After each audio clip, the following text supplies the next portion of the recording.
Okay, आपण आता या नवीन टॉपिक जो चालू करायचा आहे तो मी विचार करतोय आपण ग्रॅव्हिटेशन चालू करू का. तर आपण रिसेंटली इलेक्ट्रोस्टॅटिक शिकलो आहोत आणि इलेक्ट्रोस्टॅटिक आणि ग्रॅव्हिटेशन हे फार एकमेकांचे पॅरलल चालणारे टॉपिक्स आहेत दोन. तर करंट इलेक्ट्रिसिटी शिकलोय, नो प्रॉब्लेम, पण आपण ग्रॅव्हिटेशन जर उशीर केला तर इलेक्ट्रोस्टॅटिक तुम्ही शिकलेलं विसरून जाणार आहे. त्याच्या अगोदर जे अजून डोक्यामध्ये फ्रेश आहे तेवढ्यात आपण ग्रॅव्हिटेशन पण शिकू, तर सो दॅट आपल्या ती कन्सेप्ट रिइन्फोर्स होईल. आणि स्पेशली जी मुलं बी बॅचमधनं C1ला आलेली आहेत त्यांच्यासाठी हा चॅप्टर फार इम्पॉर्टंट आहे. हे शिकवला गेलेलं नाही आहे त्यांना. आणि जे लोक अगोदर Cला होती ती आता C1ला आलेली आहेत त्यांच्यासाठी ही रिव्हिजन आहे. Choice is there's. त्यांना ऐकायचं असेल तर हे लेक्चर अटेंड करा, नाही तर मी त्यांना मला पर्सनली सेपरेटली पिंग करा व्हॉट्सॲपवर, मी त्यांना सेपरेट काम देतो काय करायचं. पण मी तरी रिकमेंड करतो की तुम्ही हे ग्रॅव्हिटेशन चॅप्टर परत एकदा फॉलो करा, त्यात काही हार्म नाही आहे. एकदा तुमची रिव्हिजन होऊन जाईल. बघा, तर आपण इलेक्ट्रोस्टॅटिकच्या ज्या कन्सेप्ट आपण शिकलो होतो त्या कन्सेप्ट आहे तशा ग्रॅव्हिटेशन चॅप्टरमध्ये येतात. फॉर एक्झाम्पल मी असं म्हणून बायफर्केशन करतो, तुम्हाला इलेक्ट्रोस्टॅटिक आणि ग्रॅव्हिटेशन पॅरलली मी सांगत जाईल. इलेक्ट्रोस्टॅटिक रिवाईज करा, ग्रॅव्हिटेशन शिकत जा. इलेक्ट्रोस्टॅटिकमध्ये आपण कसं शिकलो होतो, जर दोन चार्जेस Q1 Q2 असतील, त्यांच्यामध्ये डिस्टन्स जर R असेल तर दोघंही एकमेकांवर फोर्स लावतात. ह्याला F = K Q1 Q2/R². ही काय या फोर्सची मॅग्निट्यूड आहे, कळते. आणि हे force is along the line joining the to. त्यानंतर आपण हे फोर्स ॲक्शन रिॲक्शन असतात, म्हणजे हा याच्यावर लावतो तर हा पण याच्यावर तितकाच लावतो, आणि अपोजिट असतात एकमेकांना, equal in magnitude, opposite in direction. ह्याला आपण म्हटलेलं आहे कुलम्स लॉ, कळत आहे. ओके, तर आता ग्रॅव्हिटेशनमध्ये कसं येणार, तर ग्रॅव्हिटेशन आपल्याला हा शब्द काय नवीन नाही आहे. ग्रॅव्हिटी आपण लहानपणापासून ऐकत आलो आहे. गुरुत्वाकर्षण मराठीत म्हणतात त्याला. एखादी गोष्ट जर सोडली, ड्रॉप केली तर it falls down. That is how न्यूटनच्या डोक्यावर ते ॲपल पडलं, असं ती स्टोरी आहे. आणि then that's how Newton frame this law. न्यूटनने काय ग्रॅव्हिटेशनचं इन्व्हेन्शन नाही केलं, ग्रॅव्हिटेशन त्याच्या अगोदरपासून आहे, पण न्यूटननी त्याचा लॉ फ्रेम केला आणि तो लॉ बऱ्याचपैकी काम करतो. मॅक्सिमम ठिकाणी हा लॉ काम करतो, त्यामुळे फेमस झालं. ॲक्च्युली ग्रॅव्हिटेशनची फार चांगली आयडिया आईन्स्टाईनची आहे, जी न्यूटनच्या आयडियाच्यापेक्षा, म्हणजे न्यूटनची law is a subset of Einstein's law of gravitation, पण तो आपल्या सिलेबसच्या स्कोपच्या बाहेर आहे, त्यामुळे आपण तो काय डिस्कस करायला नको. Let us study Newtonian gravitation. Newton काय म्हणाला, तिथं कसं चार्ज Q1 Q2 आहे, तसं जर मास M1 M2 असेल, दोन मासेस असतील M1 M2. मास म्हणजे काय, anything which is made up of atoms, molecules, nuclei, matter ज्याला म्हणतो आपण. ॲटम्स, मॉलिक्युल्स आणि इलेक्ट्रॉन, प्रोटॉन्स. ओके, त्याला मॅटर म्हणतो. तर दोन्ही मास असतील M1 आणि M2, दोन्हीमधलं जर डिस्टन्स जर R असेल तर हे दोघंही एकमेकांवर फोर्स लावतात. ओके, तर हा फोर्स असतो, या फोर्सला काय म्हणतात, ग्रॅव्हिटेशन किंवा gravity. Gravitational force, gravitational force is a better word. Gravity ही त्याची प्रॉपर्टी आहे. बघा, तसं तर हा फोर्स जो आहे, हा फोर्स पण is directly proportional to product of M1 M2 आणि inversely proportional to square of distance between the two, something so similar to this. म्हणून हा F = G M1 M2/R². G जसा इथं मी K कॉन्स्टंट टाकला तसा ह्याला तर G कॉन्स्टंट टाकतो. हा आहे न्यूटन्स लॉ ऑफ ग्रॅव्हिटेशन. कळत आहे का. ओके, आता अशीच पॅरलल चर्चा करत जाऊ. आपण केला काय म्हणलेलं आहे, what was K. K was constant, ज्याची व्हॅल्यू 1/4πε0 असते. के ची व्हॅल्यू किती आहे, 9 × 10⁹ न्यूटन मीटर स्क्वेअर पर कूलम स्क्वेअर. ही के ची व्हॅल्यू होती ना. बरं, तसंच जीला एक नवीन शब्द आहे, ह्याला मला म्हणतात कॉन्स्टंट ऑफ ग्रॅव्हिटेशन. गेला शब्द, कॉन्स्टंट ऑफ ग्रॅव्हिटेशन. कळतंय बघा, ही दिस इज युनिव्हर्सल कॉन्स्टंट. कुठेही युनिव्हर्समध्ये म्हणजे आपल्या जे काय ऑब्झर्व्ड एक्झाम्पल्स आहे त्यामध्ये हा जी कॉन्स्टंट असतो. बर, तर या जीचं युनिट काय असणार आहे मला सांगा. इथं जसं तुम्ही केचे युनिट कसं काढलं, आर स्क्वेअरला इथं नेलं, Q1 Q2 ला खाली नेलं, तसं जीची व्हॅल्यू काय असती, FR² अपॉन M1 M2 ना. FR² म्हणजे एफचं व्हॅल्यू युनिट आहे न्यूटन, हे काय मीटर स्क्वेअर अपॉन kg². जसं हे होतं newton metre square upon coulomb square, हे आहे newton metre square upon kg². Okay, आता अशा गोष्टी बघू ज्या ह्याच्यापेक्षा डिफर करतात, ग्रॅव्हिटेशनमध्ये वेगळ्या असतात. इलेक्ट्रोस्टॅटिक फोर्समध्ये काय असतं, दोन्ही चार्जेस जर लाईक असतील तर रिपल्शन असतं, अनलाईक असेल तर अट्रॅक्शन असतं. पण ग्रॅव्हिटेशनमध्ये असं काहीही नसतं. ग्रॅव्हिटेशनमध्ये फक्त अट्रॅक्शनच असतो. Gravitational force is never repulsive. म्हणजे हा याच्यावर जो फोर्स लावतो, this is force on 1 due to 2 आणि this is force on 2 due to 1. हे दोन्ही फोर्स असेच अट्रॅक्ट करतात, ते असे एकमेकांना रिपेल कधीच करत नाहीत. Gravity is never in repulsion, it is only acts in attraction. बरं, हे झालं त्याचं unit. Now let us see what is value for G. आता किती आहे, तर ही आहे जीची व्हॅल्यू असे 6.67 into 10⁻⁻11 newton metre square by kg². ही जीची व्हॅल्यू आहे. आता एक काम करा, ही केची व्हॅल्यू बघा आणि जीची व्हॅल्यू बघा, कुठला मोठा आहे. हे 9 इंटू 10⁻9 आहे आणि ही 6.67 इंटू 10⁻11 आहे. म्हणजे ही जी छोटा आहे ना केपेक्षा, कळतंय. आणि या जीच्या असलेल्या छोट्या व्हॅल्यूमुळेच gravitational force is a weak force. Gravitational force काय आहे, इज अ वीक फोर्स. कळतंय, हे फार इम्पॉर्टंट आहे. Electrostatic force is a strong force. Electrostatic force हा फार स्ट्रॉंग आहे, ग्रॅव्हिटेशनल फोर्स हा फार वीक आहे. ह्या दोन्हीमधला डिफरन्स आहे, लक्षात घ्या. फंक्शनली बघायला गेलं तर इलेक्ट्रोस्टॅटिक आणि ग्रॅव्हिटेशनल ह्याच्यामध्ये फंक्शनली बघायला गेलं तर काहीही साम्य नाही. There is no similarity functionally बघायला गेले तर. पण आता आपण इथं सिमिलॅरिटी का काढतोय, कारण because of this law, inverse square law, याला काय म्हणतात, this is also called as inverse square law. ठीक आहे ना. ओके, हा वीक फोर्स आहे आणि हा स्ट्रॉंग फोर्स आहे. दुसरी काय खासियत आहे ग्रॅव्हिटेशनची, की हा फोर्स आहे हा लॉंग रेंज असतो, लॉंग रेंज, आणि हा शॉर्ट रेंज. बरं, चार्ज तुम्ही इथं एक चार्ज असेल आणि दुसरा चार्ज पुण्याला ठेवला असेल तर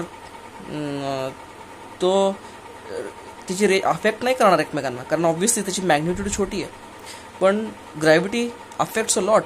बघा, सूर्य कुठे आहे आणि सूर्य is also attracting so many, प्लुटोपर्यंत जातं त्याचं अट्रॅक्शन. ठीक आहे, आणि इट्स सच अ ह्यूज डिस्टन्सपर्यंत. तर ब्लॅक होलचं तरी वी कॅनॉट जस्ट कॅल्क्युलेट किती लांबपर्यंतचा. ब्लॅक होलमध्ये इतकी ग्रॅव्हिटेशन आहे की ती अख्ख्या गॅलेक्सीला गॅलेक्सीला धरून ठेवू शकतं. प्रत्येक गॅलेक्सीच्या सेंटरमध्ये ब्लॅक होल आहे ज्याची इमेन्स ग्रॅव्हिटेशनल पॉवर आहे, आणि तो लाईट इयर्स टुगेदर त्याची चालते, त्याची रेंज आहे तिथपर्यंत तो पकडतो तो. म्हणजे just imagine such a long range. पण हा फोर्स वीक आहे. ओके, बघा, आता हा फोर्स वीक आहे, लॉंग रेंज आहे, हा शॉर्ट रेंज आहे, स्ट्रॉंग आहे. हे दोन फरक कळतं तुम्हाला. आता पुढे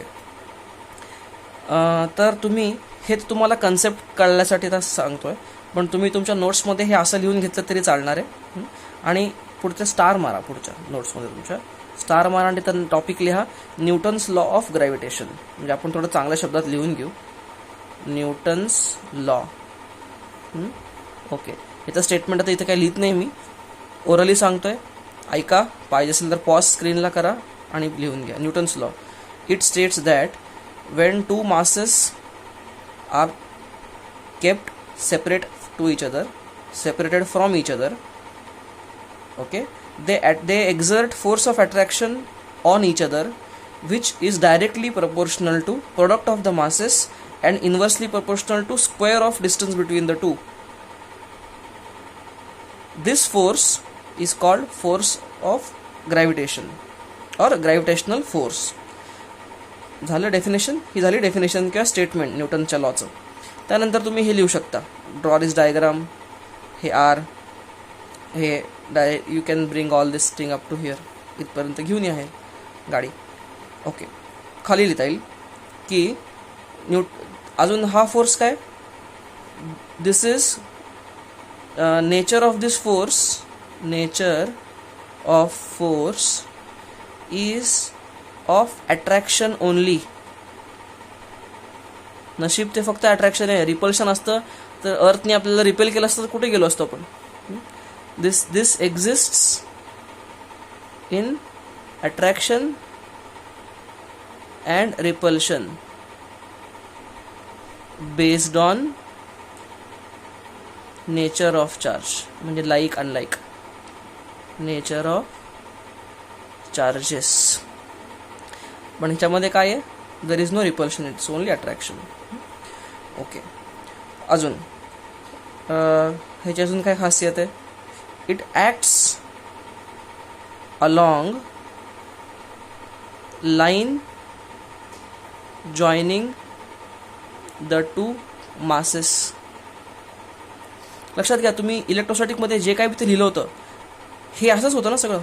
it acts along line joining two charges होतं. आता इथं काय आलं, मासेस आलं. बरं, हे सगळं आहे. त्यानंतर जी, तुम्ही जीची पण व्हॅल्यू लिहिली असणार आहे. फाईन. बरं, टॉपिकला पुढे नेऊ आपण.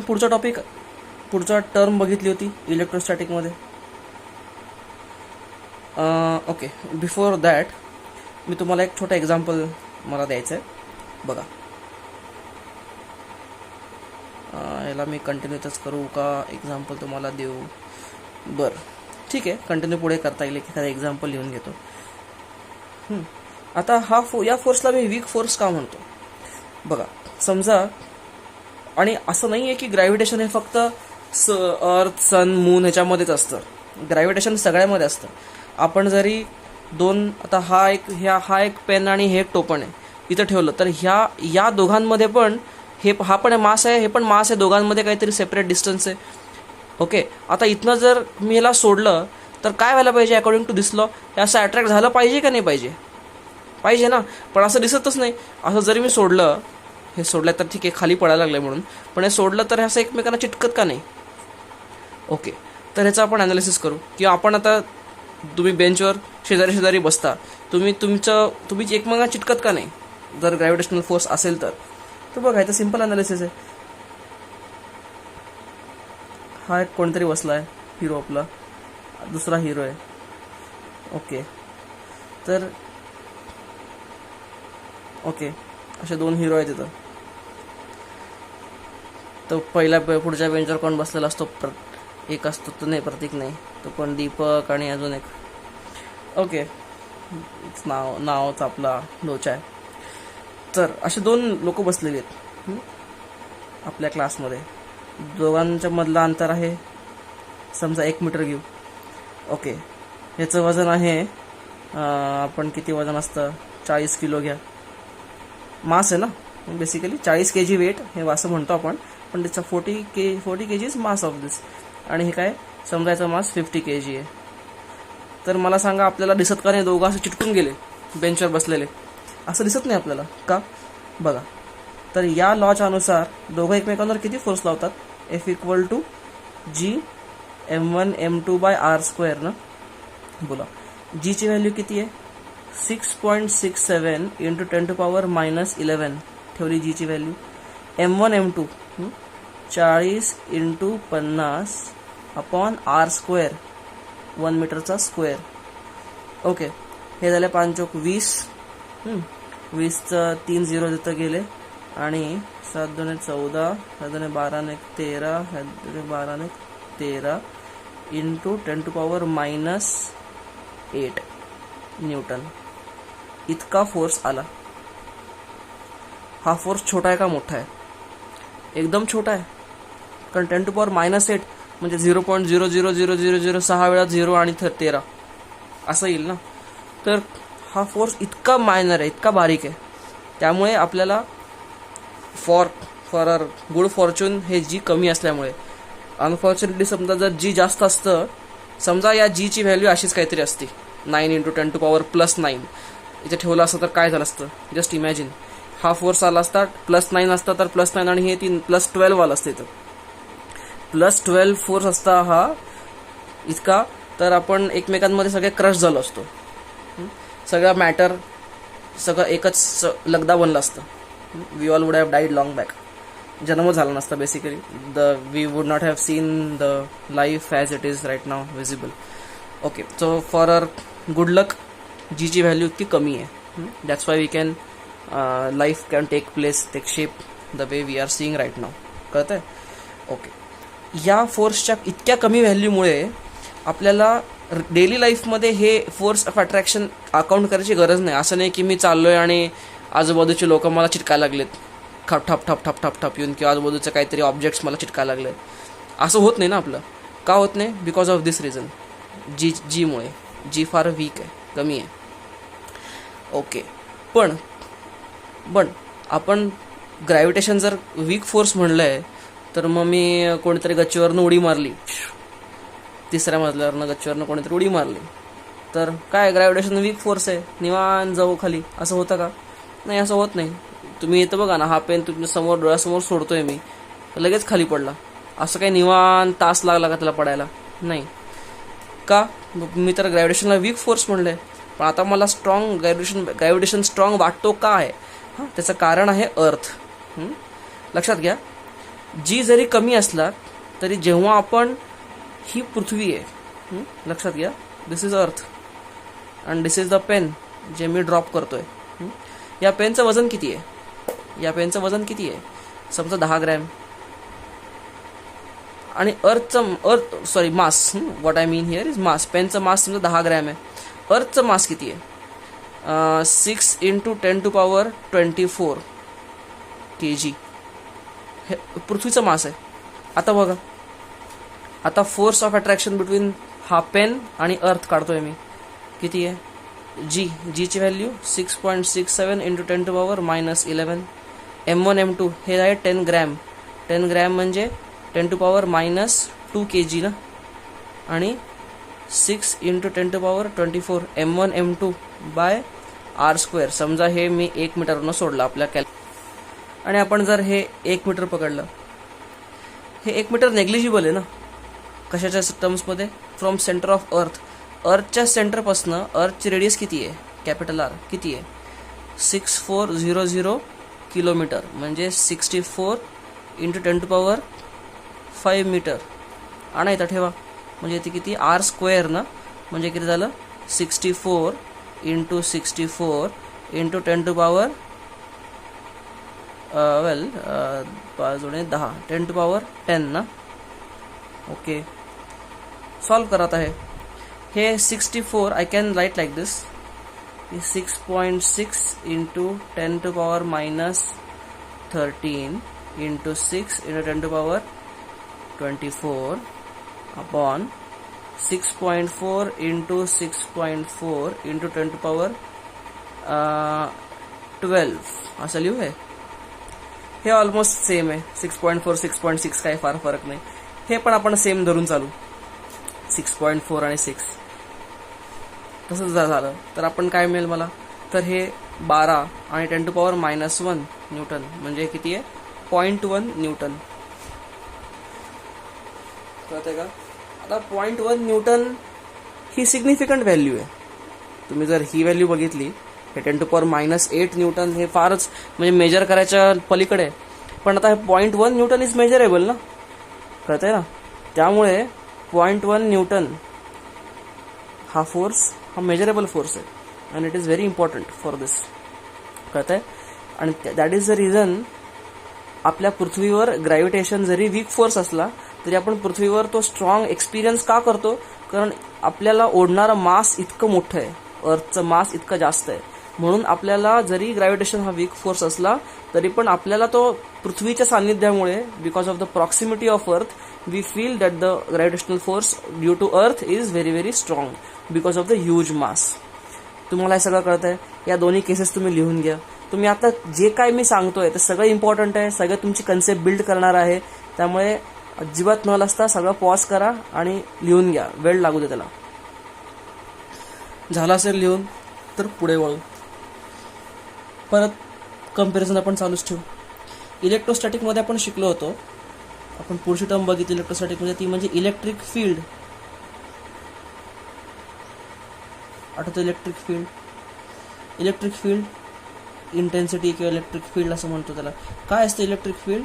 Is force experience by unit charge ना, ज्याला आपण K/r² असं म्हणलं होतं.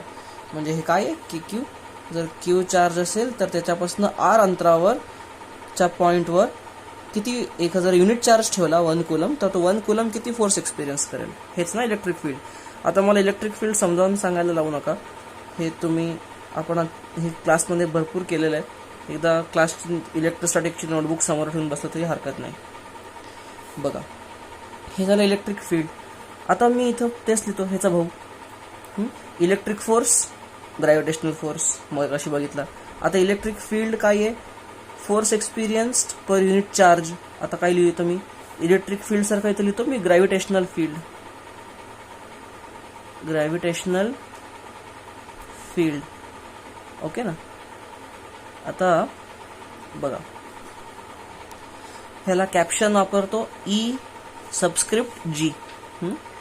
पुस्तकात आय वापरलाय, पण आय आपण तुम्हाला कन्फ्यूज नको व्हायला. आपण ग्रॅव्हिटेशनल फील्ड जे पण जास्त पॉप्युलर कॅप्शन आहे ते म्हणजे E⁻G. जसं हे gravitational field is equal to force experience by unit mass. कळतंय? याचाच अर्थ काय? समजा इथं मास M1 असेल आणि इथं मास M2 असेल, तर या M2 ने जो एक्सपिरियन्स केलेला फोर्स असेल तो फोर्स किती आहे? F is equal to G M1 M2 upon R². दोघांमधलं अंतर R असेल तर. आता हा जो फोर्स आहे, हा फोर्स M1 ची पण प्रॉपर्टी आहे, M2 ची पण प्रॉपर्टी आहे. ओके, पण आता जर मी याला M2 ने डिवाइड केलं याला, तर मला काय मिळेल? Force by M2 is equal to GM1 by R². कळतंय? आता मला सांगा, हे जे काय राहिलेलं शिल्लक हे आहे काय? हे आता now this is property only of M1 याची and not of M2 at all. म्हणजे हा काय आहे? Force experience by unit mass. जसं इथं force experience by unit charge होतं ना, यालाच मी काय म्हणतो? Gravitational field. याचाच अर्थ आपण याचं एक एक्झाम्पल बघूयात. एक्झाम्पल समजा असं घेऊया तिथं एक्झाम्पल.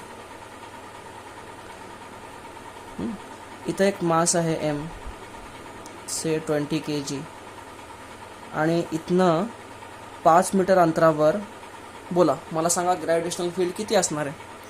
पॉज करा व्हिडिओला आणि सांगा. बघा, तुम्ही लोकांनी पॉज करून कॅल्क्युलेशन केलं असेल तर काय असतं ग्रॅव्हिटेशनल फील्ड? GM/R². G ची value 6.6 into 6.67 into 10⁻⁻11 M. M म्हणजे जो फील्ड प्रोड्यूस करणार होता म्हणजे 20, आणि R², 5चा स्क्वेअर म्हणजे इट इज 25. तुम्हाला आता गणित सॉल्व्ह करायचं आहे, जे काय आन्सर येईल ते येईल. ओके, आता मला सांगा युनिट. इथं युनिट काय होतं? ईचं युनिट काय होतं? न्यूटन पर कूलम होतं ना. आता काय आहे हे? याचं युनिट काय असणार आहे? न्यूटन पर kg ऑब्विसली. तर ह्याचा युनिट काय? न्यूटन पर kg. पण आता एक इंटरेस्टिंग ऑब्झर्वेशन तुम्ही बघा, ग्रॅव्हिटेशनल फील्ड आहे काय? ग्रॅव्हिटेशनल फील्ड आहे एका कुठलाही मास आहे, त्या मासमुळे त्याच्या आजूबाजूच्या परिसरामध्ये झालेला मध्ये त्यांनी त्याची त्या मासची असलेली इन्फ्लुएन्स, त्याला आपण ग्रॅव्हिटेशनल फील्ड म्हणतो. पण आता मला सांगा, ग्रॅव्हिटेशनल फील्ड जे आहे या पॉइंटला याच्यामुळे ते काय आहे, F/m2 ना, फोर्स अपॉन मास. मला सांगा फोर्स अपॉन मास हे काय असतं? फोर्स अपॉन मास असतं हे ऍक्सेलरेशन. कळतंय का?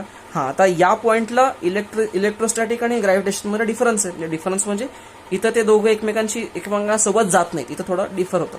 डिफर काय होतात की मला सांगा ग्रॅव्हिटेशनल फील्ड आहे काय?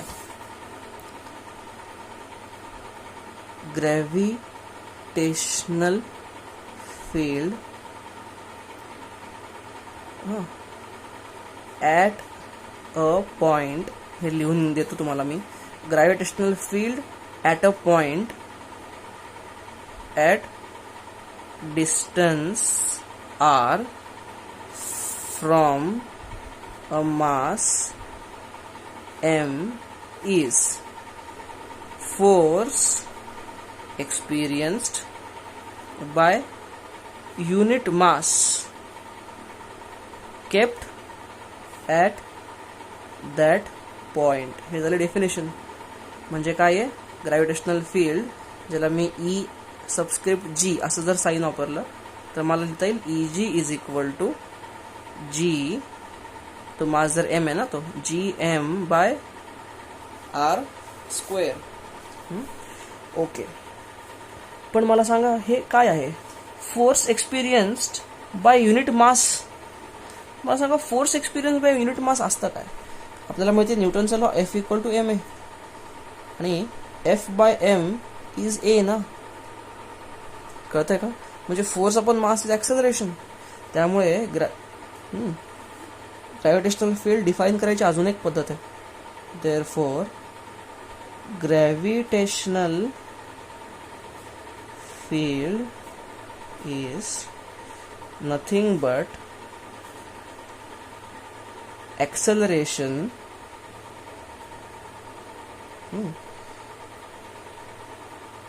produced of a unit mass. well, आपण एक काम करूया. acceleration produced of mass when kept at that point. याचाच अर्थ काय? आता इथं मी एक मास ठेवलाय कॅपिटल M, याच्यापासून R डिस्टन्सवर मी स्मॉल m ठेवलंय. तर हा स्मॉल m या फोर्सपासनं ह्याला लागणारा फोर्स, समजा हा कॅपिटल M ह्याच्यावर F फोर्स लावतोय, तर हा मास या F फोर्समुळे ऍक्सेलरेट व्हायला लागला आता. आणि ह्याचं ऍक्सेलरेशन काय आहे? F/m. आणि F/mच काय आहे? Force experience per unit charge, per unit mass. आणि हेच काय आहे? This is numerically equal to, this is the same as gravitational field. म्हणजे याचं या ठिकाणी ग्रॅव्हिटेशनल फील्ड जितकं असेल तितकंच या मासचं एक्सेलरेशन असणार आहे. तुम्हाला हे कळतंय हे का? बघा, म्हणून मगाशी हे जे आलं होतं बघा, हे जे होतं, ओके, तर या प्रॉब्लेममध्ये ह्याची काहीतरी व्हॅल्यू आली सॉल्व्ह केल्यानंतर. ह्याला आपण न्यूटन पर केजी हे दिलं, युनिट दिलं. ह्याला मग आता हे ग्रॅव्हिटेशनल फील्डच आहे. आणि हे जर ऍक्सेलरेशन असेल कुठल्याही मासचं जे इथं ठेवलेलं आहे, इथं कुठेही कोणाला ठेवा, तो जितका ऍक्सेलरेट करेल तो काय आहे? त्याचा फील्ड आहे. कळतंय का? तर हे ऍक्सेलरेशन आहे. हे ऍक्सेलरेशनचं युनिट काय असणार आहे? मीटर पर सेकंड स्क्वेअर. म्हणजे याचं युनिट जे आहे ग्रॅव्हिटेशनल फील्डचं युनिट न्यूटन पर केजी सुद्धा म्हणता येतं आणि मीटर पर सेकंड स्क्वेअर हे चालतं. कारण ग्रॅव्हिटेशनल फील्डच असतं ऍक्सेलरेशन. हा फरक आहे. इलेक्ट्रोस्टॅटिकमध्ये इलेक्ट्रिक फील्ड हे ऍक्सेलरेशन असं काही नसतं ना, नाही असं आपण कधी तुम्हाला शिकवलंच नाही. असं काही असतं नसतंच. कारण तुम्हाला कळतंय काय म्हणतोय मी? ओके, पुढे बघू. आता कम बॅक. हे तुम्हाला कळलं सगळं, मास M1 M2 वगैरे. ओके, आता पुढे जाऊ. या गोष्टीला आपण पुढे वाढवू, या कन्सेप्टला. अजून आपण काय शिकत होतो? पॅरलल इलेक्ट्रिक फील्ड आपण शिकलं. त्यानंतर आपण अजून एक कन्सेप्ट बघितली, ती म्हणजे इलेक्ट्रोस्टॅटिक पोटेन्शियल एनर्जी. आठवतंय का? बघा, पहिली आपण टर्म कुठली कम्पेअर केली? पहिली टर्म कम्पेअर केली इलेक्ट्रिक आणि ग्रॅव्हिटेशनल फोर्स. त्यानंतर कम्पेअर केली इलेक्ट्रिक आणि ग्रॅव्हिटेशनल फील्ड, म्हणजे force by unit charge unit mass. Okay, आता पुढे आपण कम्पेअर कुठली करतोय, electrostatic potential energy. Electrostatic potential energy. अच्छा, तर ह्याला पॅरलल मी तर काय लिहू, gravitational potential energy. Gravitational potential energy. मला सांगा इलेक्ट्रोस्टॅटिक पोटेन्शियल एनर्जी काय असते. समजा इथं चार्ज Q1 आणि चार्ज Q2 असेल, दोघांमधलं सेपरेशन R असेल, तर what is potential energy of charge 2 due to charge 1. It is K Q1 Q2 by R. Okay, come back. इथं कसं लिहू, जर मास M1 आणि मास M2 सेपरेटेड असतील R डिस्टन्सवर, आता काय लिहू मी, gravitational potential energy is equal to K च्या ठिकाणी काय लिहा, G, Q1 च्या ठिकाणी काय लिहा, M1 M2 by R. Simple. ही झाली ग्रॅव्हिटेशनल पोटेन्शियल एनर्जी. आता तुम्ही ह्याला, आपण आतापर्यंत ह्याला MGH म्हणतो ना, ग्रॅव्हिटेशनल पोटेन्शियल एनर्जी. ओके, तर आता आपण MGH ला येऊ, त्या टर्मला येऊ. सध्या मी तो काय स्मॉल जी आहे ना, तो स्मॉल जी अजून पिक्चरमध्ये आणलेलाच नाहीये. तो जेव्हा आणेल, जेव्हा आपण अर्थ डिस्कस करू. सध्या मी अर्थ डिस्कस करत नाहीये.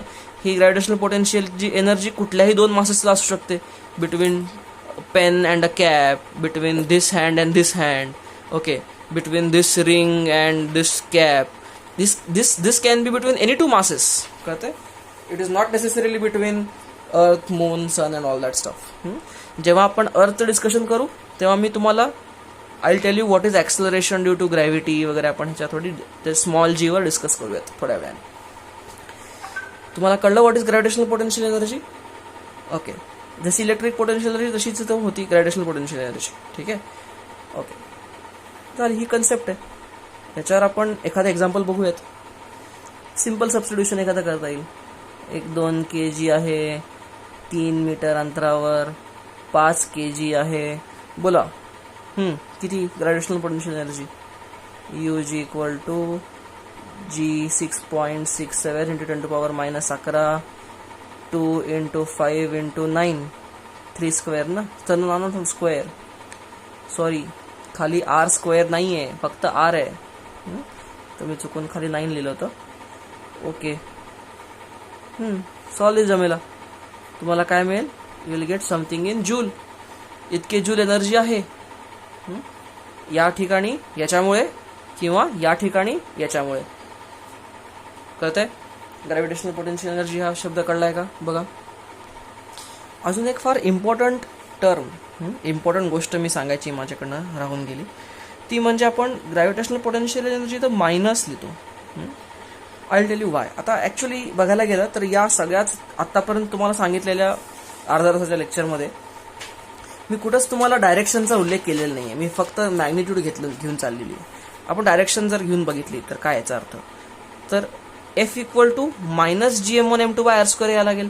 का मायनस घेऊ मी इथं, कारण इलेक्ट्रोस्टॅटिकमध्ये रिपल्शनच असतं आणि याच्यात अट्रॅक्शनच असतं, त्यामुळे मायनस घेणं एक्सपेक्टेड येतं ॲक्च्युली. तुम्ही तुमच्या नोट्समध्ये पण हे इन्क्लूड करा. This minus sign only indicates that the force, ह्याचं जर आपण वेक्टर फॉर्म वगैरे आपल्या सिलेबसमध्ये नाही आहे म्हणून मी काही तुम्हाला सांगत बसत नाही.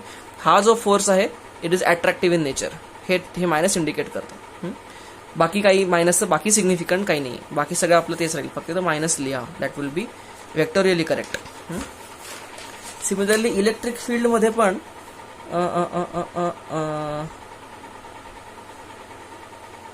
इलेक्ट्रिक फील्डमध्ये पण let us put a minus sign here, minus G.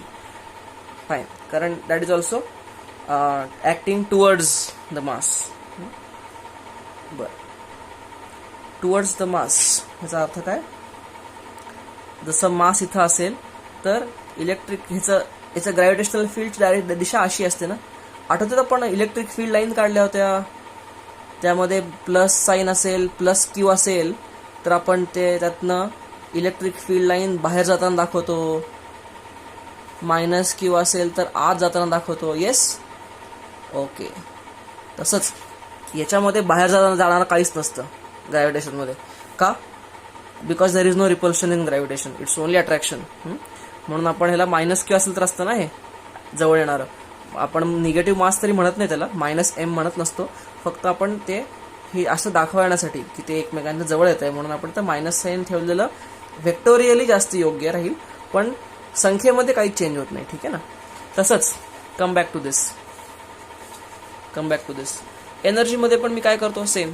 म्हणजे बेसिकली या सगळ्या ठिकाणी मी के ला कशाने रिप्लेस करतो इन ऑल ऑफ दिस. ह्याचा एक तुम्हाला अंडरलाईन एकच तुम्हाला कन्फ्युजन हवा असेल तर तुम्ही अख्ख्या इलेक्ट्रोस्टॅटिक चॅप्टरमध्ये काय करा, जिथं तुम्ही के लिहिलेलं आहे त्या केला तुम्ही रिप्लेस करा -g नी. आलं का लक्षात. आणि Q1 Q2 ला रिप्लेस करा M1 M2 नी. बस चॅप्टर चेंज. एक्झॅक्टली असं आहे बघा. तुम्ही या ठिकाणी के Q1 Q2 बाय R होतं, इथं काय लिहिलं आता मी -g M1 M2 by R gravitational potential energy. कळत आहे. ओके.